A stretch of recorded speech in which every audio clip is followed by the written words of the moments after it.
Warning, what you are about to watch is 20 minutes of a white teen doing his impression of an angry black homeless man screaming. Hello, Internet, and welcome to Quantum Field Theory, the only show that is the theoretical framework for constructing quantum mechanical models of subatomic particles in particle physics and quasi-particles in condensed matter physics. It is a set of notions and mathematical tools that combines classical fields, special relativity, and quantum mechanics, and when combined with the cluster decomposition principle, it may be the only way to do so, while retaining the ideas of quantum point particles and locality. Quantum field theory was historically widely believed to be truly fundamental. How long can this bit go on for? To be only a very good low. In today's episode of Game Theory, I feel like I've done a game theory bit before. I digress. In today's episode of Game Theory, I'm going to be reviewing an album by everyone's favorite experimental hip-hop group, Death Grip. Geth Drips is a trio starring Sean Burnett, Wienerman, and Adam Neely. Choosing an album to review was a ridiculously tough choice. Should I choose the one that started the meme to begin with? Should I choose the one that is straight banger after banger? Should I choose the album with the huge cock on it? So many possibilities are at my fingertips that I had to flip a coin. A four-sided coin. In the end, I chose the album that, as far as I'm concerned, propelled Death Grape into the mainstream, The Money Store. In this series I came up with myself, I talk about albums that no one gives a shit about. The Money Store came out in 2012 and might as well be Death Grips' debut album. It's their first studio album because their EP and their mixtape, I guess, don't count. According to a lot of people. This album is a fairly decent way to get into Death Fuck, Let's Fuck, Just Don't Touch Me, Just Fuck Me, and I think it's one of the only albums that I guarantee Antoine Fantoine considers to be a 10. Let's get Roy into the news. You like that 2016 me? The Money Store is kicked off with this super tight drum establishment that doesn't really set the tone well for what's going to come. MC Ride comes in spitting mad fucking bars that gives you an idea of what kind of character is trying to be portrayed. An insane senile fuck. MC Ride finishes spitting and then BAM! What the fuck is that? The drums are wider, punchier, and a hell of a lot more atmospheric, and this weird synth thing is blasting into your ears and it just sounds like a computer breaking. Ride comes back in with a smooth delivery. This is the calmest he's ever been in any Death Grip song ever, and the juxtaposition between his serenity and the insanity of the instrumental he's rapping over is enthralling. And that's not even taking into account the detail Ride goes into about escaping the police in a high-speed car chase during a flash flood. You better not fuck up, because cops hate black people. Remember, we only kill black people. Yeah, we only kill black people, right? All the videos you've seen, have you seen any white people get killed? Little known, but proven fact. I know firsthand I'm white. Oh wait, never mind, he's just imagining everything. On second thought, he's actually probably schizophrenic. Fuck, was that ableist? If you're a liberal, please leave down in the comments on whether or not that was ableist, because, as apparent in the last Dr. Purple Reviews and Mewcore album episode, I'm a fucking Nazi. The Get Got refrain comes back in with this hi-hat shuffle that knocks the wind out of you, rendering you incapacitated so Ride can come back and teach you the proper meaning of a beat-down madness, kicking and caving in your ribs to the point of breaking and puncturing your internal organs while you plead. Now that's fucking Death Grips. Ride is relentless. I think he's surpassed the human species and somehow evolved so he doesn't need to breathe anymore. I also like to imagine that he has superhuman strength so he can pick up like 1 billion desktop computers and crush them in the palms of his hands. I also like to think that he's an alchemist and he can turn the noise of whatever crushing 1 billion computers in the palms of his hands sounds like into the instrumental track of Get Got. The refrain topped with that breathtaking hi-hat shuffle comes back, but it's like nothing new, it's already come up. Actually now, at this point, it's actually getting kind of old, but... Wait. Oh... Do you guys smell that shit? It smells like fish or something. Oh wait, never mind, I just cummed my pants. And I cummed my pants because, get this, the refrain repeats, but now this exhilarating kick drum joins the battle, and it's relentless. The speed that everything is going doesn't even hold a fucking candle to my heart rate right now. Hold on, I think I'm having a heart attack, I'll be back in a bit. Okay, so I'm back, and the doctors say that the damage is pretty much irreversible. They declared 3:17 p.m. is the time that I kicked the bucket, but whatever, I get to listen to Death Grips for an eternity now. Is that a bad thing? Probably. This is how you kick off an album. 9 out of 10. The Fever starts with a super deep and reverberated kick drum loop and a catastrophic siren getting closer and closer to the microphone. Once the loop and the siren reach their peaks, they loop to the point where it literally sounds like you did a Nintendo 64 cartridge tilt meme, where it makes a concerning noise that makes you worried about your Majora's Mask save file that now may or may not be corrupted. Ride starts rapping about how fucked on illicit drugs he got. It's basically the equivalent of that kid in high school that claims he goes to parties with hot college chicks and gets fucked up on drugs while, in actuality, he masturbates to furries and goes back to playing Call of Duty Blackouts with his Cheeto-crusted Xbox controller and his unwashed hands. Guess what, kid?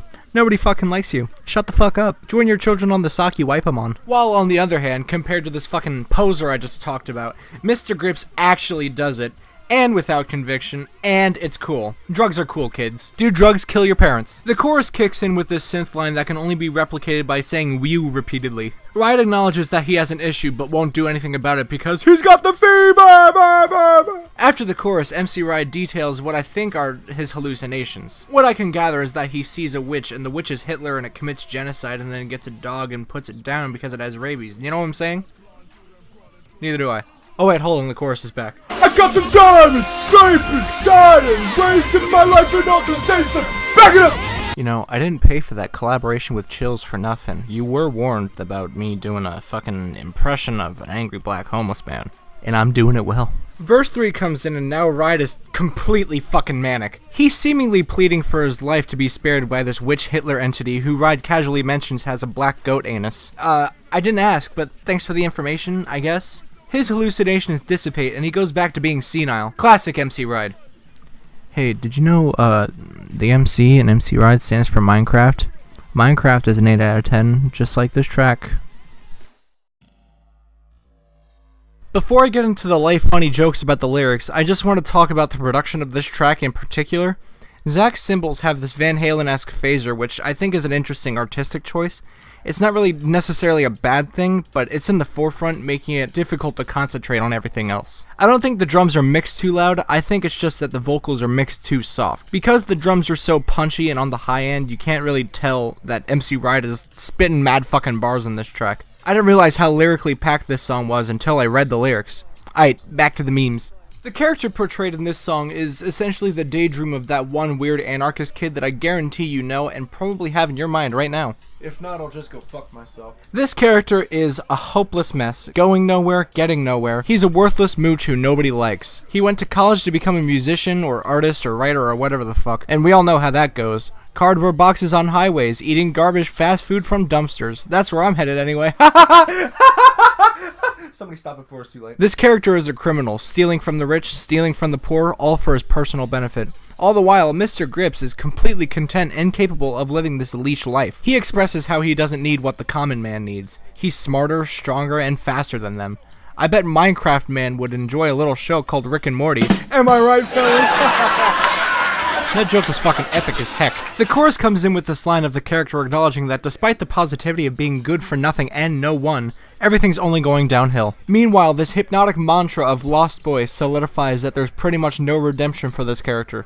That's what he gets for going to college for becoming a musician. Fuck, I'm projecting again. Let me distract you from how sad I am with this MF score of 7 out of 10. Blackjack is seemingly a sequel to Lost Boys in that the character is pretty much the same person. Lost Boys was more of an origin story, while Blackjack is more of what takes place during the present. Participating in the game, wink wink, double meaning, should I be saying this out loud? I'm a firm believer of the show don't tell rule. Kinda like how Deadpool 1 shoved an origin story in my face, rather than making two separate movies, making the second one better in the long run because it's actually focused on something. That's the second review where I complained about the Deadpool movie. Do I smell a running gag? No, it's just toast. Verse 1 goes into detail of a junkie injecting heroin and ignoring his cares. When he says how to rob men blind, he literally means that these junkies will keep coming back for more to ruin their lives. But he metaphorically means that selling the heroin is like a game of blackjack. It comes full circle, baby. People who say they don't like death grips just aren't smart enough to get them. I'm better than you. Fuck you. Verse 2 just basically explains the parallels between slinging and simply playing a game of cards, being that there's money in both. Blackjack is a harsh reality of life. With the themes given on top of the weird giant robot decimating the city with his big feet vibe and panning / overdubbing effect on the vocals, this track holds up pretty well. 7 out of 10.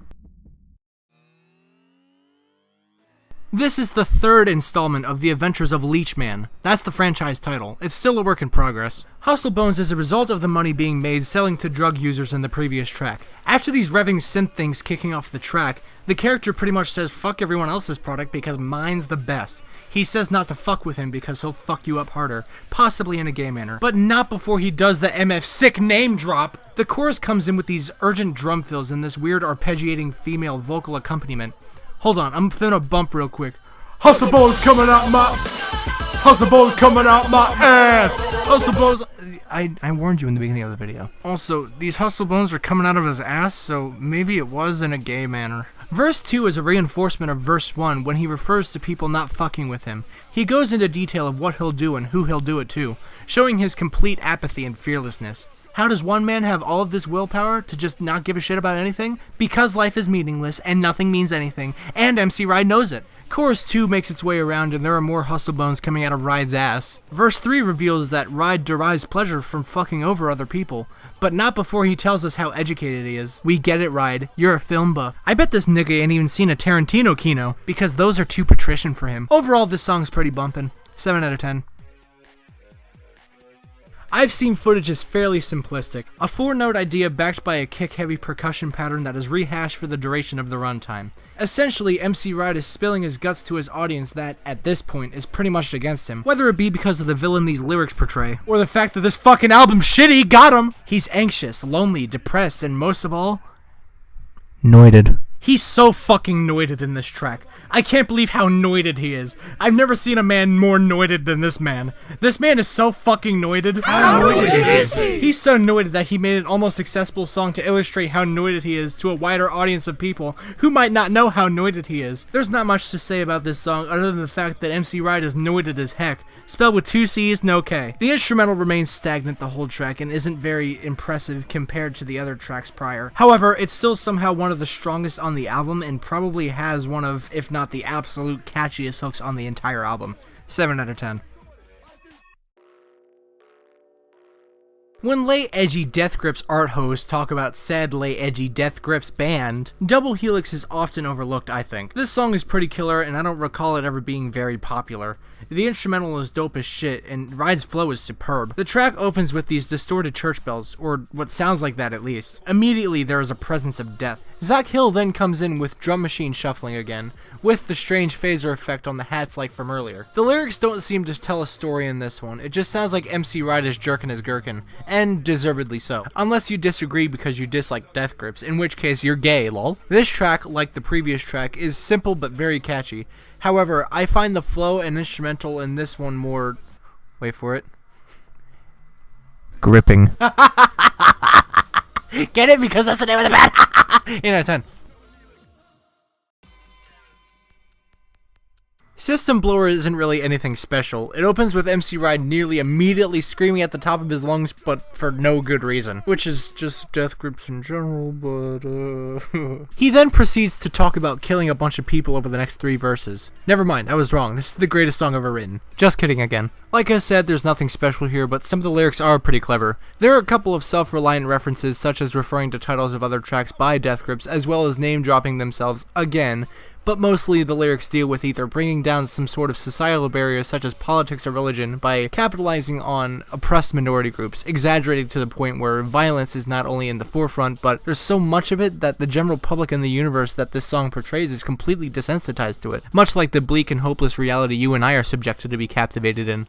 MC Ride said suck my dick, that's funny. 7 out of 10. Like many of the other tracks on this album, The Cage opens with a catchy synth line that is difficult to explain the sound of because all of it sounds like garbage disposal. But, like, you know, garbage disposal that I'd want to listen to. The Cage seems to refer to the unrest of lower-class citizens who have to turn to crime to survive within a city big enough to eat them alive. They're there against their will, and there's no escape. They truly are in a cage. The lyrics still have the violent, murderous intent that the other songs convey, backed by the flow and instrumental of the track, so there's nothing really new here, but it's still good nonetheless. 7 out of 10. Punk Wait starts with possibly one of the weirdest samples that could ever have been chosen. Wahida by Cheba Wasila, I think. I'm white, so... The source material is this weird Northern African, Middle Eastern sounding thing crossbred to the sounds of Irish dance music. The vocals are something like I've never heard before. Like, the layers of effects placed on the vocals make the voices feel like disembodied or inhuman, like a robot. Death Grips then takes this shit and then proceeds to mangle it into sounding like I'm experiencing a great fucking ketamine trip in the middle of Tokyo.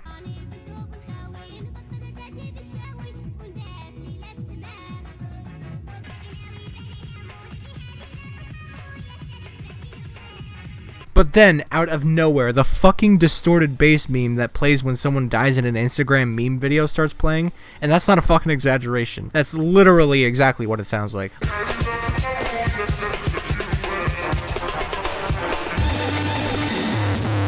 Lyrically, this track isn't as violent as the others because it just seems like Ride is boasting about how cool his band is again, because let's face it, Death Grips is pretty cool. However, musically, almost nothing this violent sounding comes even close in Death Grips' career until, like, Jenny Death at least. This song fucking bumps. 8 out of 10. Fuck That also has a strange sample in the beginning, but not strange enough to warrant me digging deep to find out where the fuck it came from. Earlier I said Double Helix is often overlooked and underrated, which it is, but the same goes for Fuck That, but like 4 times over. To me, Fuck That is a super strong Death Grips track, and it's probably in the top 3 best songs on this album. It gets all of this praise from me despite the fact that it's relatively short and nothing really happens in it. Zach Hill really shines on this track though. The drums are very primal and unkempt. This sounds like a track that should be on Ex-Military to me. It's raw, it's simple, and it has the animalistic impulses that birthed Death Grips into existence. And these fucking lyrics? Death Grips can't get more graphic if they fucking tried. Like mentioned within the lyrics of System Blower, Ride, or rather his character that he's trying to portray, is a fucking sadomasochist. He derives pleasure from the pain of others. The images painted in this track are fucking grotesque, and this prehistoric drum pattern backing it makes it a perfect combination. And let's not forget those motherfucking subdivisions! This track is fucking great, 9 out of 10. The distorted bass meme is back with Bitch Please, but it's not as earthquake-inducing as Punk Weight. Pretty much right off the bat, we're introduced to the hook. Bitch, please, you must be smoking rocks real shit. I told you. I fucking told you and you weren't listening. How far are you in now? Like 16 minutes and you still haven't heeded my warning about it sounding like an angry black homeless man? Retard. Meanwhile, the synth line is the audio equivalent of some pompous narcissist strutting their shit and bragging about how cool they are. Ride's delivery in this song, backed by the synth phrase, perfectly sets the tone for what this song is all about. How cool Death Grips is. It's just the epitome of... It's pretty much just the epitome of an in-your-face anthem. No new ideas other than what's conveyed in the beginning really show up. When the song starts, you pretty much already know what you're in for. It's a good song, but really nothing more. 7 out of 10. If you've already heard Hacker, then you've already heard among one of the best Death Grips tracks in general. The instrumental track is insane and unpredictable. Some sort of interesting progression, or rather lack thereof, has been my main gripe with this album, but Hacker fucking knocks it out of the park. Trying to illustrate every single detail within the track will triple the length of this video, which would be great for that epic ad revenue, but I'm fucking tired of talking about Death Grips now. Before I go off into a tangent, let me continue talking about Death Grips really quick. Lyrically, this is probably the catchiest Death Grips song to date. There are so many quotable lines that I often forget are even part of the same song. Lines such as, I'm in your area. I'm in your area. When you come out, your shit is gone. When you come out, your shit is gone. When you come out, your shit... and, you can't forget about, teaching bitches how to swim. Teaching bitches how to swim. you didn't fucking listen in the beginning of the video. Alright, so I'm doing this in post and I completely forgot about this part. I also really like the part in Hacker whenever MC Ride says, the tables flip, now we got all the coconuts, bitch. besides Get Got, this is the tightest performance on this album. Everything is so neat and compact, which is really weird considering the comparatively incoherent song structure. This is probably the best song on the album and is probably one of the top 5 Death Grips tracks ever spawned. 9 out of 10. Death Grips is the Money Store is an intense listening experience, and if you haven't listened to it, there's a good chance you might not enjoy it, at least on the first listen. Whether you think their music is not composed by a good group of talented people, or they're just a meme, Death Grips is definitely an acquired taste. Going in blind with nothing but a negative stigma is never a good thing, especially with whatever medium you're attempting to enjoy is genuinely well made. I made the mistake when I first started listening to MC Ride and the Funky Bunch, but now, they're among one of my favorite artists, I think. Their music is invigorating and fun, and with the amount of shit that comes out today that is literally a rehash of what was popular a decade ago, or even just a year ago. LMAO, Born in the Wrong Generation. It seems like Death Grips pioneered innovation, and with each release, they push the boundaries even more. I highly recommend checking them out. They aren't bogged down to just one specific genre, so you might find something you like. Except this album. Don't listen to this album. I'm feeling a decent to strong 7 on this record. Transportation of the public variety is definitely the healthy way to go if you want to save the planet on your daily commute. At least until there's another widespread revolution of electric cars. Get on that shit, Obama! What the fuck?!